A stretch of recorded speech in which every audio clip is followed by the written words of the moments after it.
But then when I understood that, certainly from that experience at the school, I started to really understand and go, okay, so we need to talk through this a little bit more. So I would allow, and this is where that, the overcoming the language barrier was more so understanding my timing in dealing with this, going, okay, I might need to allow a little bit more time to address this situation.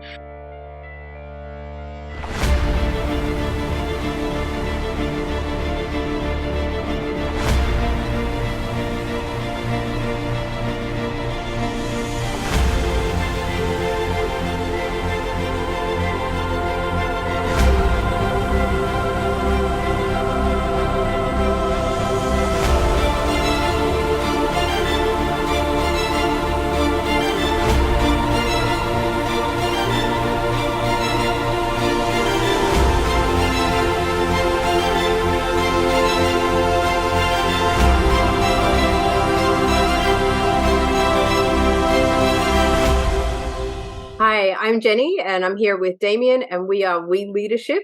And today we're talking about overcoming language barriers between the sexes. Oh, Yeah. this is going to be an interesting topic. It is. I don't know whether I'm cringing or excited about this topic. Same. All right, why don't you kick us off? Well, I mean, I look at it and I notice from my experience when talking, especially when talking with women, is I notice I spend a lot more time to listen. What I feel like I'm listening to things that are not relevant, but it's part of that communication, which I understand now is more about creating the connection.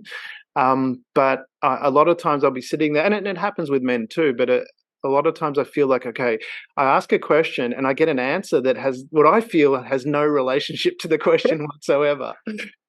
And that's where I think I understand now the difference being is it's a thought process, an externalized thought process of addressing elements to do with it that relate to the question, but it's not a direct answer. Right. And so do you think that that is specifically a male-female trait, or do you think that that's just the individual that you're speaking to?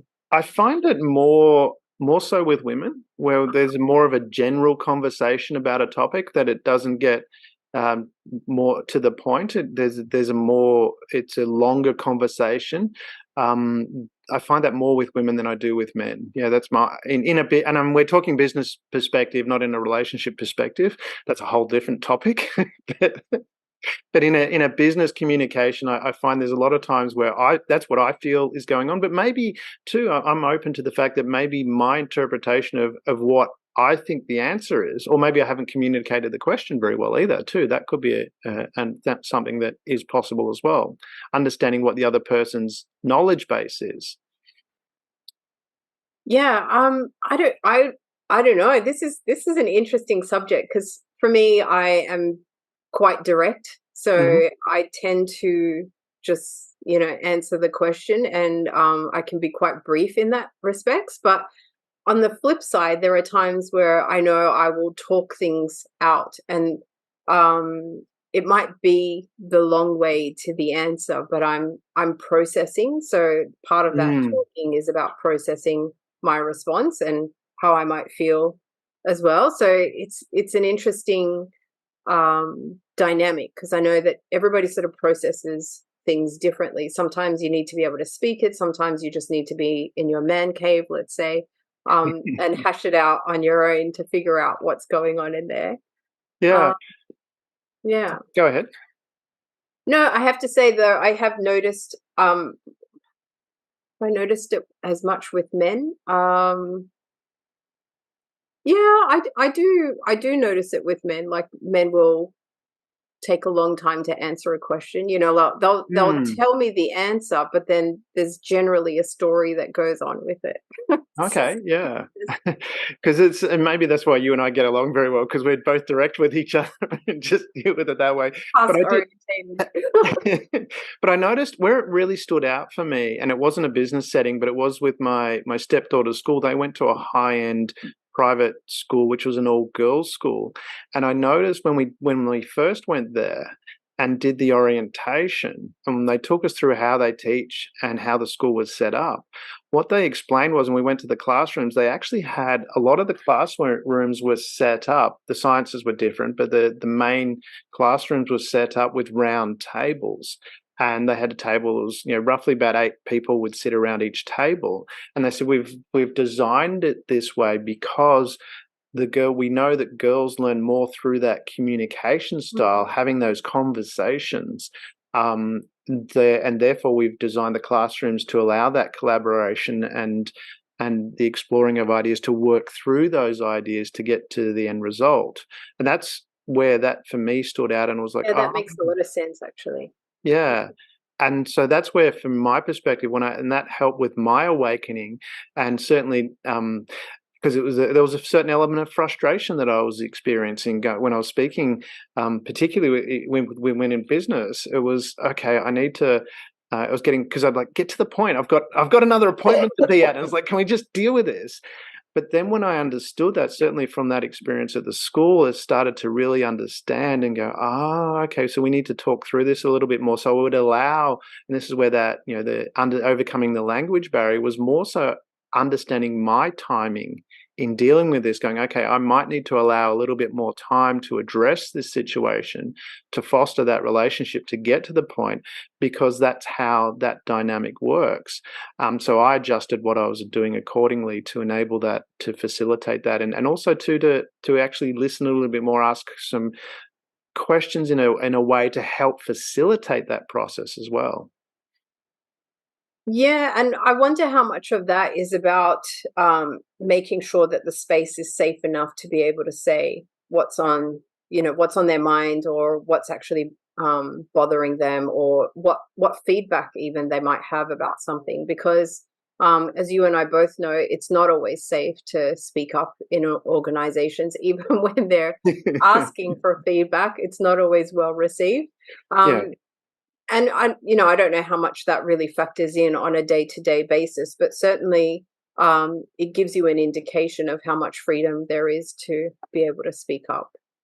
Well, that's something, and when we are talking from a leadership perspective, that's where the power is grabbing that knowledge, or obtaining the knowledge of what's there, and being able to process that. So sometimes as a leader, we might forget too that our role is to help the team achieve the outcome, as opposed to you going directly as a bull in a gate and doing the work yourself, because that's the whole where that leverage comes from. Having those people there and being able to facilitate those conversations enables, well, that's my experience anyway, being able to listen, taking that time to listen that little bit extra, clarify that the person understands. I was having that conversation last night, and I took that extra time where I said, okay, let me just clarify that you understand what I'm saying, and we worked through it again, and we actually uncovered a couple of bits where the lady that I was speaking to hadn't understood, or I hadn't explained clearly, not sure which,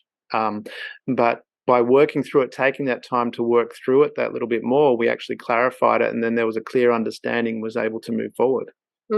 Yeah. Yeah, I'm curious now, You're what it would curious? be like to be in that situation again, and um, personally, I don't know that I've ever experienced it so much. I know that there are times when I'll ask people and I really just want the answer and I want to be able to move on. Um, but I do find that people do give me lots of information, Mm, generally when I'm speaking with them. So I find that I've got this rich tapestry of you know, info and knowledge about them, or about what's going on for them, that helps me understand them, but also the situation I might be dealing with a lot better, in terms of the landscape and things like that. yeah. Which is, I've never considered that. So sometimes it's a bit of a time pressure, but, what you get in return often is a lot more valuable. So it's a tricky one to balance, I think.